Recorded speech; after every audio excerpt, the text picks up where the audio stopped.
네, 예고해드린 대로 한동훈 국민의힘 경선 후보와 바로 이야기 나눠보겠습니다. 네, 후보님 어서 오십시오. 안녕하세요. 네, 먼저 4강 오르신 거 축하드립니다. 근데 이제 내일이면 또 최종 2인이 선출이 예. 되잖아요. 결과는 어떻게 예상하십니까? 좋은 결과 있을 거라고 생각합니다.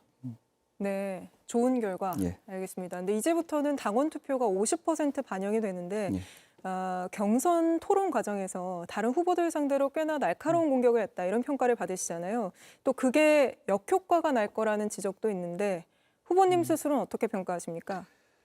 사실 당원과 민심은 그렇게 차이가 나지 않습니다. 지난번 경선 과정에서도 그게 보여졌죠.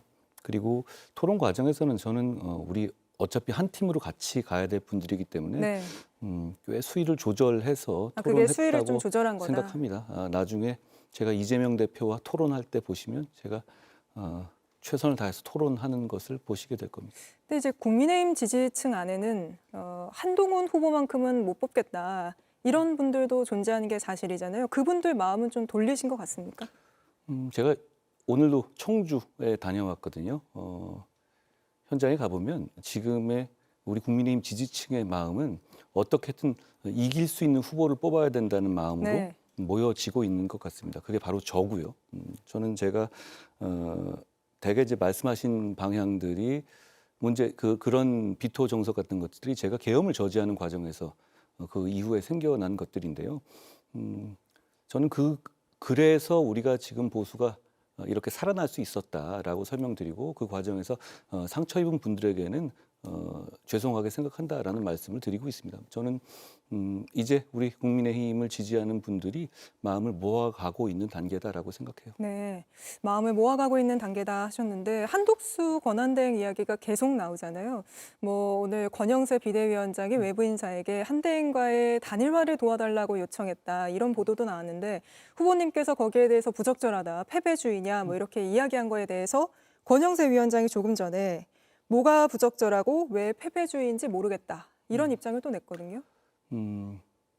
우리 77만 당원들이 집중해서 지금 우리 경선을 통해서 우리 국민의힘의 대통령 후보를 뽑고 있습니다. 네, 어떤 연대 그리고 당 밖의 연대가 필요하다면 그건 그 이후에 그 후보 중심으로 정해질 문제이지 지금 비대위원장이 정할 문제가 아닙니다. 그리고 지금 비대위원장은 경선을 공정하게 관리하면서 이 경선 과정에 국민과 당원들의 눈과 귀가 집중되도록 해야 한다라는 생각을 가지고 있어요. 그런 점에서 아쉽게 생각합니다. 또 하나는 그런 부탁하고 의논하는 상대가 저는 이렇게 예민하고 뜨거운 시기에는 민주당 측 인사여서는 안 된다고 생각합니다. 우리 당과 상의해야죠. 그럼 만약에 후보님이 최종 후보가 되신다면 한덕수 후보와 단일화 하실 생각이 있으십니까? 저는 지금 단계에서 그런 얘기를 미리 할 필요가 없다고 생각해요. 지금은 우리는 국민의힘은 보수의 가장 중심이 되는 세력이고 정당입니다. 지금 우리 국민의힘에서 치열한 경선이 이루어지고 있죠. 그 이후에는 어떤 특정인을 이야기할 것이 아니라 뜻을 같이 할 수 있는 모든 사람과 같이 할 수 있는 겁니다. 그런데 경선 단계에서 누구와 어떻게 단일화하겠다를 미리 얘기하는 것은 그건 경선의 의미나 경선에 집중되는 관심도를 퇴화시키는 것입니다. 저는 그래서는 안 된다고 생각해요. 지금 다른 후보들 사이에서는 어떤 방식으로 뭐 단일화하겠다 이런 얘기까지 나오고 있는데 말씀하신 것처럼 국민의힘 경선이 이렇게 한창 진행 중인데 왜 자꾸 한덕수 대행 이야기가 나오는 걸까요? 글쎄요. 저는 그러면 안 된다고 생각해요. 근데 지지자들 사이에서도 한덕수 대행을 지지하는 분들이 또 있지 않습니까? 여론조사를 보면. 뭐 여론조사를 보면 그런데요. 보통 그렇게 밖에 있는 세력과의 연합이라든가 이런 게 문제가 되려면 밖에 있는 세력이 저나 다른 유력 후보들보다 월등하게 지지율이 높아야 하거든요. 그런데 지금 최근에 나온 여론조사들을 보면 한덕수 대행이 4위로 나오는 것도 있습니다. 제가 1위로 나오고. 그럼 그렇다면 지금 여기서 경선 과정에 집중해야 될 때잖아요. 그리고 한덕수 대행은 이 경선에 참여하실 수 있었지 않습니까? 네. 저는 그랬어야 한다고 생각해요. 그렇지만 그 이후에 있을 얘기들에 대해서 뭐 제가 모든 걸 닫아놓고 있다 이렇게 말할 필요는 없을 것 같아요.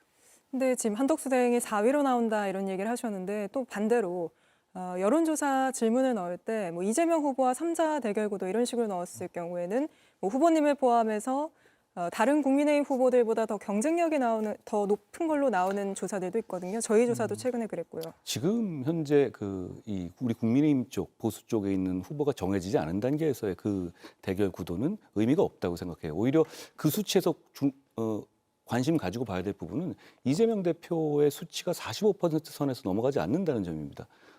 양자 대결에서 45%로 대한민국의 대통령이 될 수가 없습니다. 우리 국민의힘의 진영이 짜여지고 우리가 하나로 뭉쳐지고 진영이 짜여진 이후의 숫자가 의미가 있는 것이지 지금 숫자는 큰 의미는 없는 것 같아요. 그럼 지금 아까 45% 이재명 후보 얘기를 하셨는데 사실 지금 최근 여론조사들을 보면 국민의힘 후보들 지지율을 다 합쳐도 이재명 후보에 못 미친다. 이런 결과들이 나오지 않습니까? 그게 극복이 가능할 거라고 보시는 건가요? 저는 그렇다고 생각합니다.